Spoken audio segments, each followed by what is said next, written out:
À l'occasion de la Journée internationale des droits des femmes, l'association My Picking House et ses partenaires vous présentent les Perles d'influence 2024. Des femmes béninoises dont le parcours inspirant en fait de véritables modèles pour la jeune génération. Elles brillent dans leur domaine, ouvrent la voie et prouvent que l'excellence et la persévérance sont les clés du succès.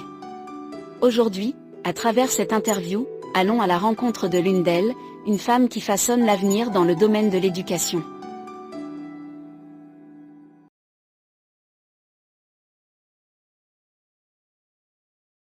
Bonjour chers amis et sympathisants de My Picking House ONG. C'est un plaisir pour moi de vous retrouver encore dans ce numéro de Parcours inspirant. Moi, je suis Sandrine Lokosudenou, coordonnatrice des projets à My Picking House, et je vous présente cette capsule dans le cadre de notre activité liée à la commémoration de la Journée internationale de la femme. Aujourd'hui, nous sommes en compagnie d'une personne influente, c'est une femme de valeur, c'est une béninoise et elle a un parcours dans le domaine de l'éducation. Très rapidement, je vais vous laisser découvrir notre invitée qui va se présenter elle-même.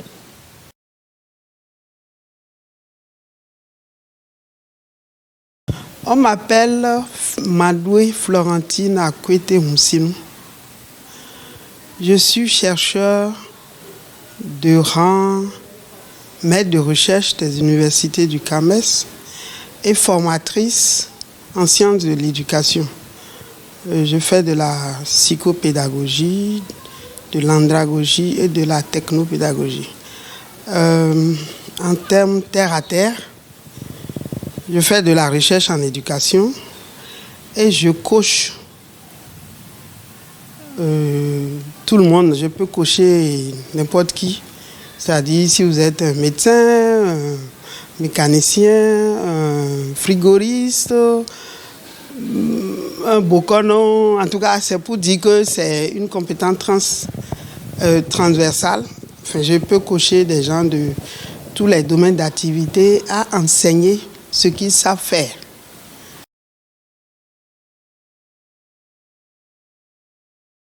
Ma mission découle naturellement de mon parcours. Et mon parcours est un peu atypique. Peut-être dois-je raconter un petit bout pour que les gens sachent ou comprennent mieux ce qui me motive à me comporter de la sorte. En fait, moi, je suis d'un village où, à mon époque, on ne mettait pas les filles à l'école. Des garçons étaient inscrits, dont mes frères, mais les filles, non.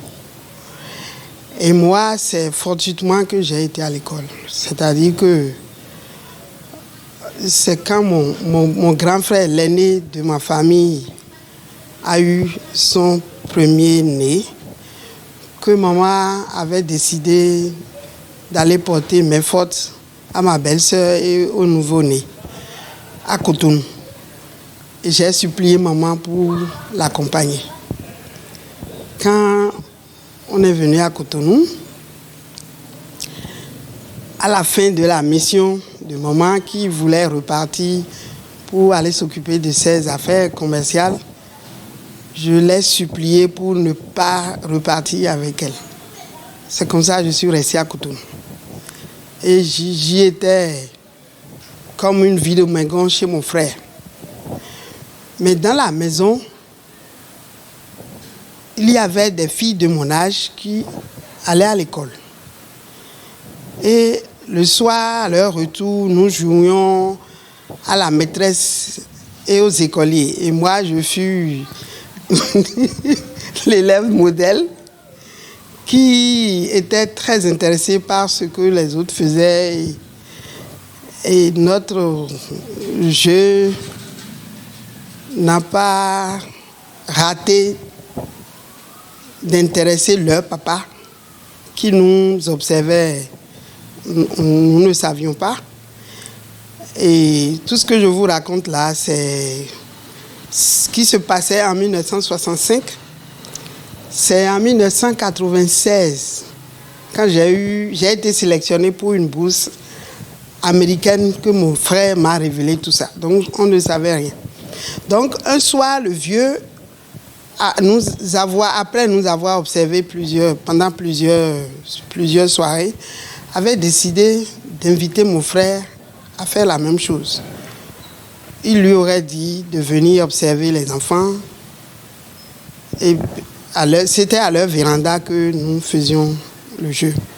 Donc mon frère nous avait aussi observé pendant 3 jours. Et le 3e jour, le vieux lui aurait demandé mais qu'est-ce qu'il a constaté. Et ils se sont rendus compte que j'étais aussi... j'étais vraiment assoiffé d'apprendre et que je m'intéressais bien à ce que les enfants faisaient. Et c'est comme ça que mon frère a décidé de m'inscrire la rentrée qui a suivi. Donc j'ai été inscrite en octobre 1965 au cours maternel de l'Assemblée de Dieu à Jéricola. C'est comme ça que j'ai pu, moi, échapper à ce sort qui était celui de la majorité des filles, dont des 10 sœurs que j'avais. Ok. Donc, ayant vécu tout ça, quand je me souviens, je suis vraiment ému de ce que je dirais la vie m'a offert. Ça fait que ma mission, c'est aussi d'aider les enfants qui sont dans mon entourage, quelle que soit leur origine et les moyens qu'ils ont. Je fais plus attention et je m'intéresse plus, je crois, à aider mes étudiants, les élèves que j'avais eus.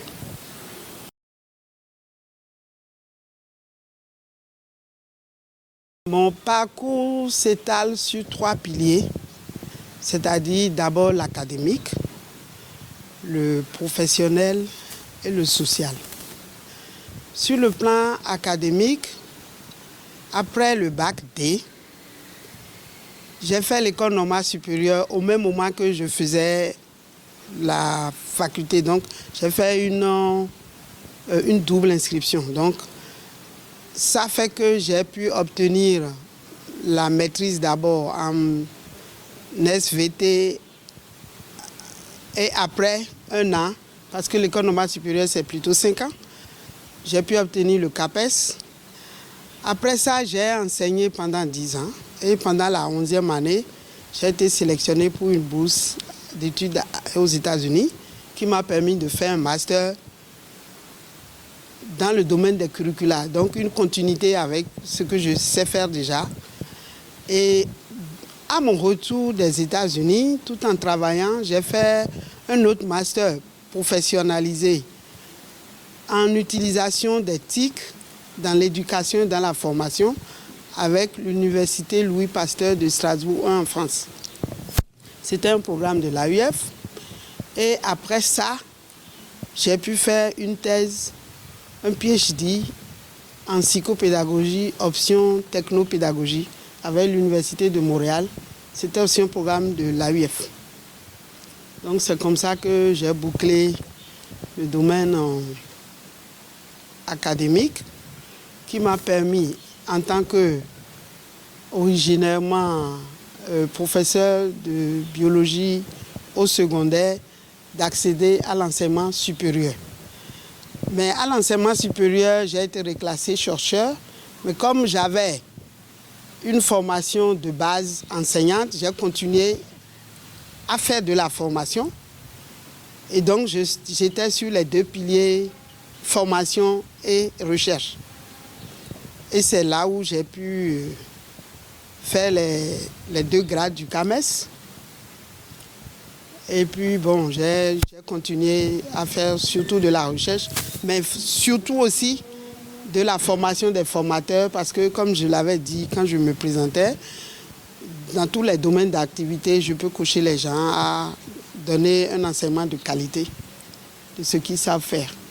Donc, ça m'a fait au total 22 ans de formation des formateurs, 21 ans de recherche en éducation, 14 ans au service de l'intégration d'éthique dans l'éducation. Et puis j'ai aussi fait du management de la qualité en formation. Quand j'étais entre-temps, enfin vers la fin de ma carrière, après avoir été la coordonnatrice de formation du centre d'enseignement à distance du Bénin, c'était un projet de la Banque mondiale.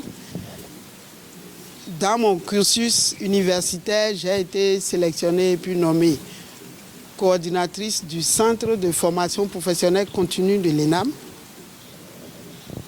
Et c'est là où j'ai pu gérer pendant 5 ans la certification ISO de ce centre. J'ai géré la préparation à la certification, tout le processus de certification et puis après 3 audits de suivi. Et ça m'a permis de consolider mes pratiques pédagogiques en les mettant aux normes internationales dans le domaine. Et puis après, je suis passé au CBRSI où c'était rien que de la recherche en éducation.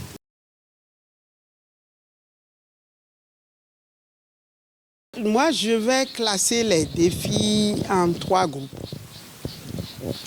Le premier groupe concerne les défis qui relèvent de mes propres ambitions. Ensuite, il y a ce qui provient de mon entourage propre, c'est-à-dire des gens qui sont jaloux de vous, des gens qui ne veulent pas que vous évoluiez. Et puis le troisième groupe, c'est constitué par ce que les épreuves que j'ai vécues et qui sont relatives au harcèlement sexuel. Le premier groupe de défis, pour moi, n'est pas difficile à relever. À vrai dire, moi, je suis un peu formaté et carapace épreuve. Je suis souvent en mode solution. Je suis d'abord orienté objectif résultat. Donc, quelles que soient les difficultés que je rencontre, quand je n'atteins pas mes objectifs, je ne sens même pas qu'il y a difficulté. C'est mon entourage qui peut-être pense qu'elle se bat, etc. Sinon, quand moi je poursuis un objectif, je dois l'atteindre. Je peux tomber, je vais me relever, changer de méthode ou de stratégie, quoi. Donc, le premier groupe de défis n'est pas difficile à supporter. Je peux donner un exemple simple. Quand j'étais au second cycle de l'école normale supérieure à Port-Nouveau, là-bas, on est au second cycle de l'école normale supérieure, on est d'office logé au campus. Mais comme moi, j'étais déjà épouse et mère, je vivais en famille. Mais pendant les périodes d'examen, je retournais au campus le soir après le dîner pour aller travailler avec mes collègues, mes copines et mes copains d'amphi. Et ça faisait que je quitte la maison, je quittais, excusez-moi, la maison peut-être à 21h30, 22h, mais j'y retournais à 4h du matin. Et souvent, pendant mon parcours sur mon chemin de retour, je ne rencontrais presque personne. Mais ce trajet, je le faisais avec bonne volonté. Ça ne m'a jamais fatigué ou fait peur ou quelque chose. Parce que c'est mes ambitions personnelles qui me font supporter ça. Maintenant, par rapport aux défis relatifs à la jalousie ou à la méchanceté humaine, ça, on ne les maîtrise pas souvent. J'ai pu relever ceux que je peux. Mais ceux qui restent, je fais avec leurs conséquences. Maintenant, par rapport au harcèlement, c'est dans l'administration de l'éducation que j'ai subi de lourdes épreuves liées au harcèlement sexuel, surtout de la part de certains de mes supérieurs hiérarchiques qui ont même impacté ma carrière parce que ça m'a retardé. Ça m'a freiné, ça m'a retardé. Mais, Dieu merci, à la fin de ma carrière, j'ai quand même eu de très bons supérieurs hiérarchiques pour lesquels je profite de cette occasion pour rendre hommage, qui sont de vrais leaders et qui m'ont vraiment encadré comme il le faut pour que je puisse consolider mes compétences. J'ai aussi eu sur mon parcours des collègues qui ont joué franc jeu, qui étaient francs, qui se sont comportés comme des frères et des sœurs et avec qui je suis resté frère et sœur jusqu'à maintenant et je pense que ce sera jusqu'à la fin de nos vies.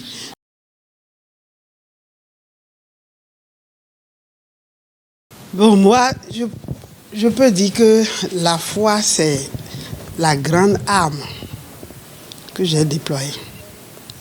C'est la force intérieure que j'ai et qui me donne la combativité que j'ai eue pour parcourir tout ce chemin que j'ai fait jusqu'à aujourd'hui. Et en plus de la foi, j'ai aussi confiance en moi-même. J'ai une grande confiance en moi-même et c'est ce que je souhaite aux filles. Elles doivent avoir confiance en elles-mêmes et savoir persévérer. C'est vrai, on ne réussit rien seul. Moi, j'ai eu des aînés qui me portaient dans leur cœur, qui m'ont toujours porté, qui ont été des mentors de fait pour moi. J'ai aussi eu des collègues qui étaient sincères et qui sont restés mes frères et sœurs pour le reste de nos vies.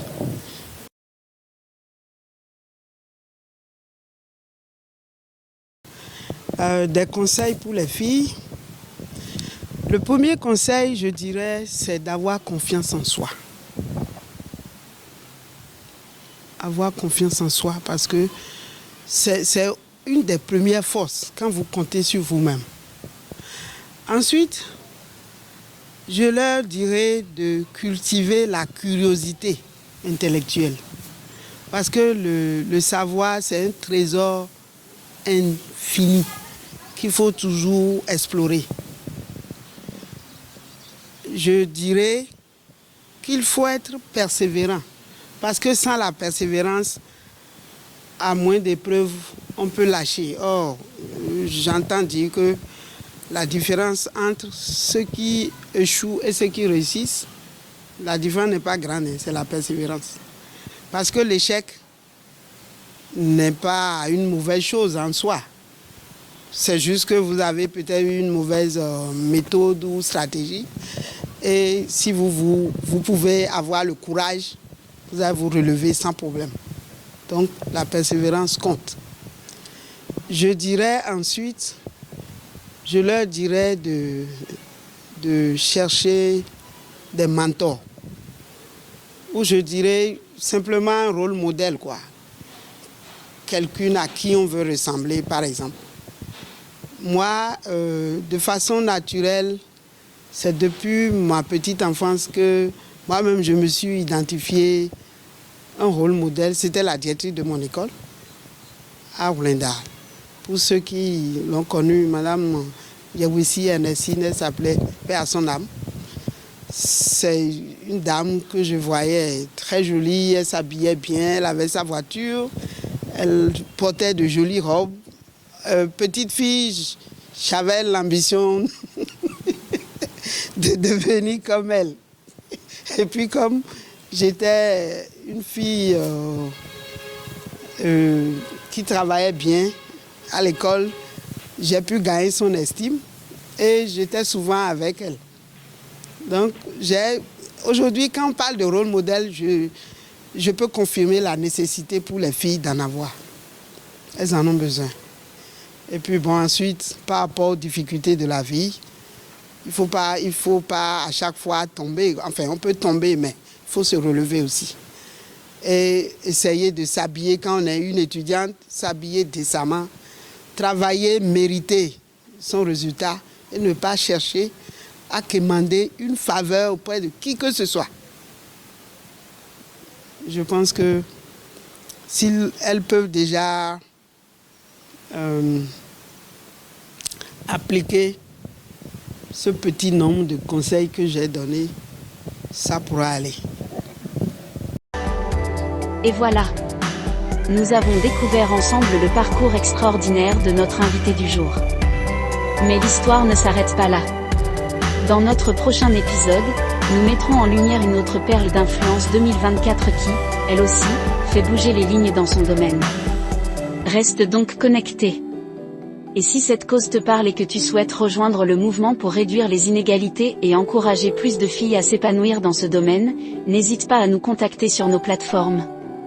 Ensemble, faisons grandir cette dynamique et ouvrons de nouvelles perspectives aux générations futures. Abonne-toi, like et partage pour faire rayonner ces voix inspirantes.